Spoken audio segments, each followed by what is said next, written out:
And welcome back to Electric Bike Mark. On this video I'm going to be riding the ENGWE EP2 3.0. It's a 48 volt class 2 e-bike, as you see the sticker right there, but it also can be unlocked to a class 3, and that's what I want to talk about on this video. So there's something that's kind of confusing out there for a lot of people. And it is a great question to ask. So why are many e-bikes sold locked at 20 miles per hour, but can be unlocked to 28 miles per hour with pedal assist only, which makes the bike still legal? So why is the bike not coming just unlocked to 28? Why do you have to unlock it in some cases to 28 miles per hour if that's still legal with pedal assist? So e-bikes are locked at 28 miles per hour to adhere to Class 2 regulations, which allow throttles and higher accessibility on multi-use paths, while the 28 miles per hour unlocked enables Class 3 performance for road commuting. This dual mode approach allows manufacturers to comply with strict local regulations while providing the flexibility of higher speeds on open roads, legally classifying the bike as Class 3 only when the 20 mile per hour speed restriction is disabled. Regulatory compliance and safety limiting top speeds to 20 miles per hour or Class 2 keeps bikes compatible with and legal on most bike paths, trails, and public spaces where higher speeds are prohibited.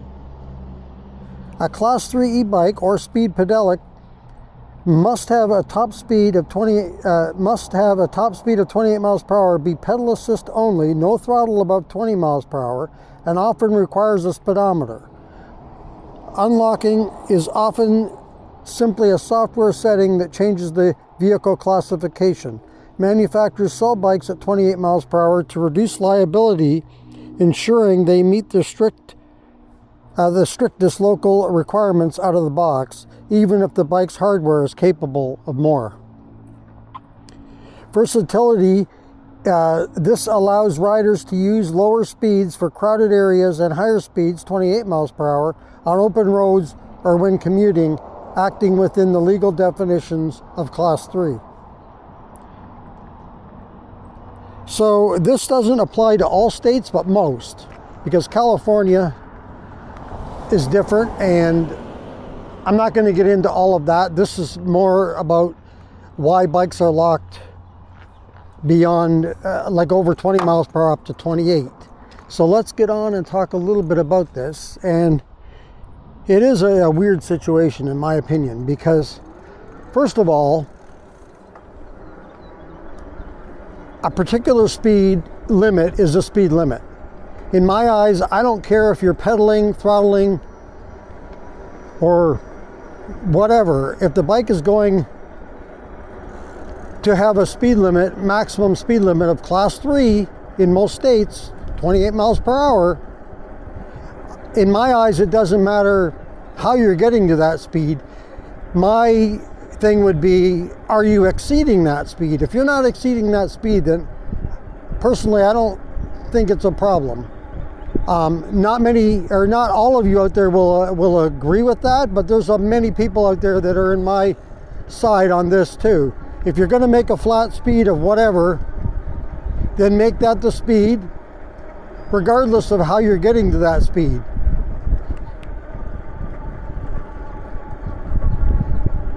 I understand what they're talking about there with the limiting the bike to Class 2 for trails, because personally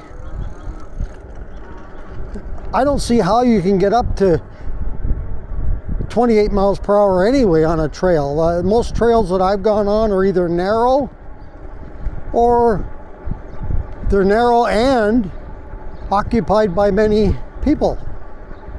You know, there's people on there jogging, riding other bikes, walking with dogs, children, you name it. There's all kinds of things. And let's face it, many people on shared multi-use paths just kind of wander around. They don't go like you do in a car, you're on the right side here, at least in the US. And that guy's going to turn. A woman. So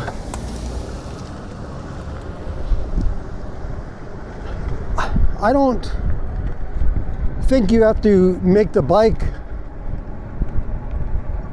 like lock it at 20 miles per hour, because that allows people to use a bike on a multi-use trail. Because in my opinion, you should be able to control your own speed. Just like in a car, if there's a speed limit on a road, it's up to you to abide by that law.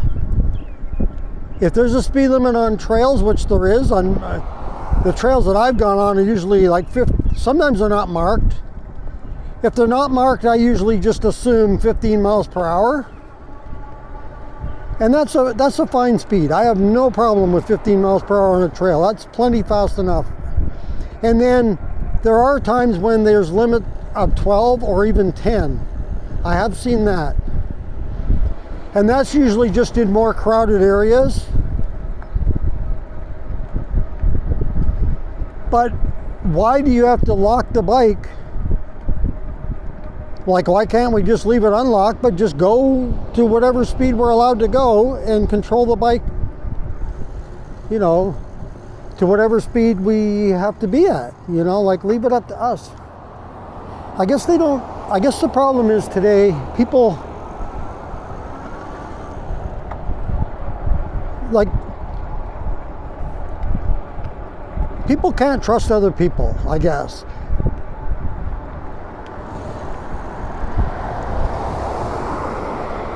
And that's not good. In my opinion, there's more people that are going to, for sure, abide by the laws than break the laws. And if they exceed the speed that we're allowed to go, then they can't complain if they get a ticket for it. But to just, you know, put a strict limit on the bike, to me,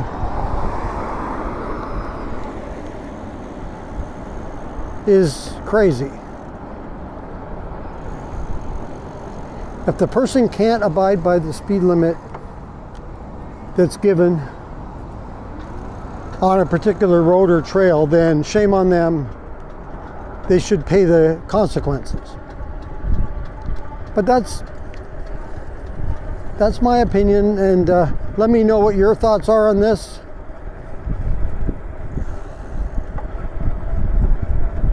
So getting back to this 20 miles per hour locked bike when you get it, like this bike I'm on right now had that situation.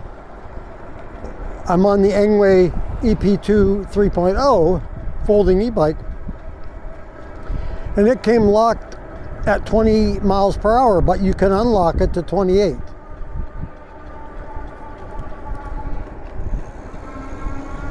I'm gonna throttle right now for a minute. And to me, this bike or any other bike similar to it should be just sold as 28 miles per hour. Maybe if somebody doesn't want to go 28 miles per hour, doesn't even want to buy a bike that's 28 miles per hour, maybe they could buy a different model. I don't know. Here's the other thing too, I think. My guess is, I can't speak for everybody else, but I'm just going by what I observe and how people comment on my channel about different topics and stuff to do with speed. Now, we're not getting into power today, because that's another story about the wattage. And that's another one that can go round and round. But I would bet, or venture to guess, that most people out there, even if they're not going to use the full speed, are more apt to unlock the bike than to leave it locked. Even if you never use it, there may be that 1 or 2 times that you might want that and you don't have the time. You know, you want it right away and you don't have the time to go in the settings and change it all.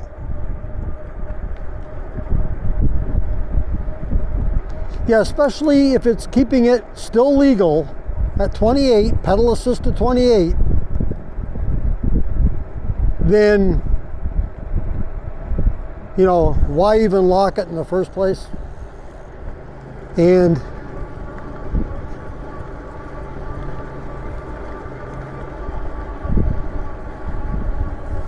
in my opinion, even locking it, even if it went throttling to 28, if you're going to make 28 the speed limit on an e-bike in most states, as of today, now I don't know, in the coming months that's going to probably go away more, but if you're going to make it that, then do it for the bike. Boy, that I'll tell you, that if they did that though and just made a flat speed limit, pedaling, throttling, or what have you, it would make it so much easier for people to understand. You know, all this talk of locked, unlocked, class 1, class 2, class 3, it's confusing to people, especially buying a bike for the first time, when you just want to buy a bike and be able to ride it, be able to conquer hills, ride farther, enjoy the outdoors, you know.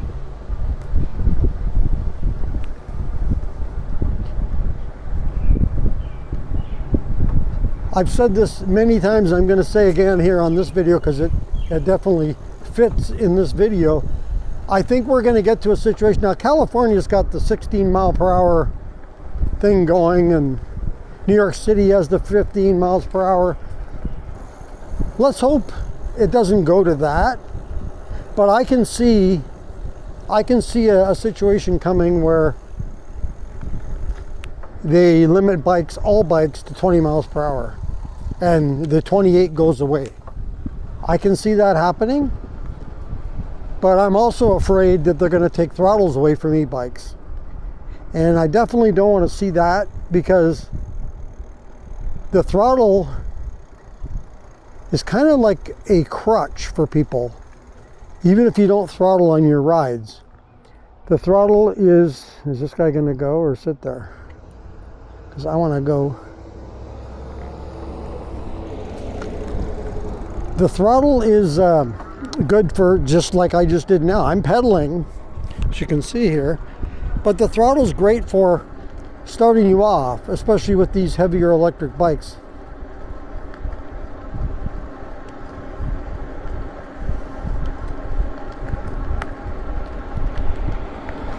I would never want to buy personally a class 1 e-bike without a throttle, for the simple fact that a situation could come up. I could be 10 miles from home or more maybe, and something goes wrong where I can't pedal. You know, I have something cramping my leg or what have you.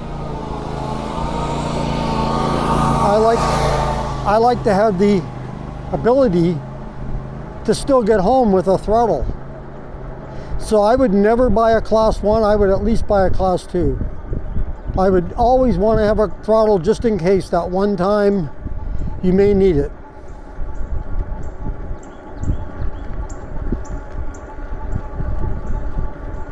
But definitely let me know your thoughts on this.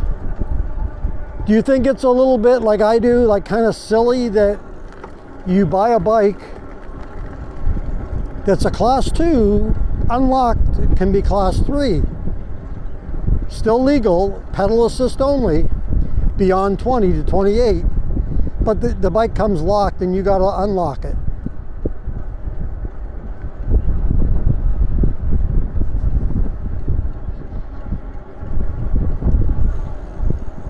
They're doing that to make the bike comply to laws to allow it to ride on trails, but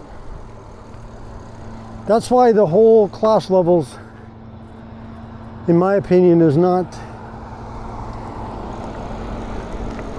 a smart move. Change it up and go to speed limit.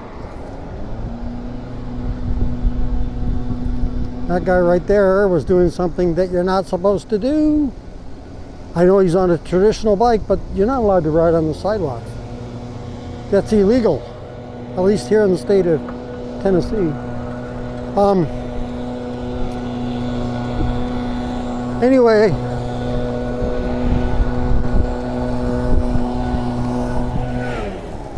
it's an interesting topic. It's one of those ones that there's many of them that are head scratchers to me.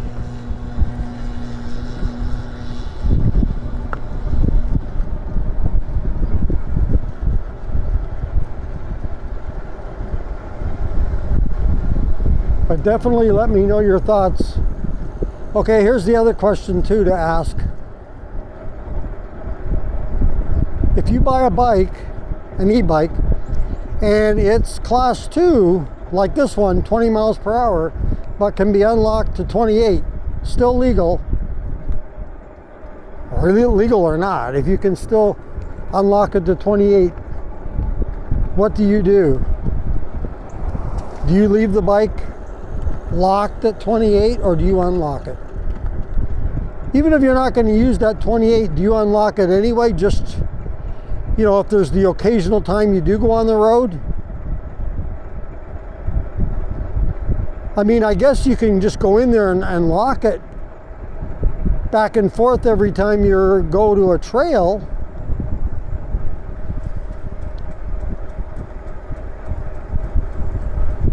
I like the idea of just having a switch to switch it back and forth so it's nice and easy rather than going into the settings. You can just do it on the fly. Say you're going to ride on a trail, but you're getting to the trail by road because the trail's not near your home. Would you like the switch to be able to hit the switch to go road? And the other thing is, when you get on the trail, who's pulling you over? As long as you're abiding the laws there and going 15 or less miles per hour, who's pulling you over to check your bike to see if you've got it in on-road or off-road or locked or what have you limit, you know? All right, anyway, that's going to do it for this video. If you like this video, go ahead and hit the like button. If you would like to subscribe to the channel, thank you very much. Much appreciated. Just hit that subscribe button. We're getting close to 6,300 subscribers, so pretty cool. And you can definitely climb aboard and help us get toward 6,300 subscribers or beyond.